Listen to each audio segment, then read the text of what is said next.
Police Thane Kapilnagar येथे police तपास पथकाचे प्रमुख हेड कॉन्स्टेबल गणेश बर्डे यांना गुप्त माहिती मिळाली की रेकॉर्डवरील आरोपी विनीत कैलास इंगळे वय 19 वर्ष यांनी हद्दीमध्ये आणि इतर पोलीस स्टेशनच्या हद्दीमध्ये काही मोटरसायकलची चोरी त्याचा शौक असल्यामुळे केली असून त्या काही ठिकाणी त्याने लपून ठेवल्या आहेत। त्या मिळालेल्या माहितीवरून त्यांच्यासोबत पथकामधले आसिफ शेख, प्रवीण दैनवते आणि संजू भूषणम यांनी शोध घेऊन 3 मोटरसायकल हस्तगत केल्या आहेत। एक कपिलनगर पोलीस स्टेशनमध्ये त्याबाबत एक गुन्हा दाखल आहे आणि एक दुसरा गुन्हा जरीपटका आणि एक सावनेर पोलीस स्टेशन नागपूर ग्रामीण येथे गुन्हा दाखल आहे।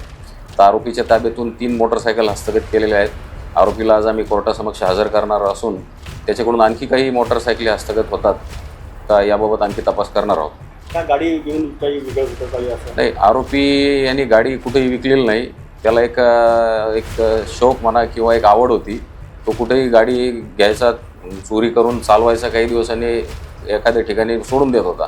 त्यांनी कोणाला गाडी विकली नाही। त्याबाबत आणखी आम्ही तपास करत आहोत।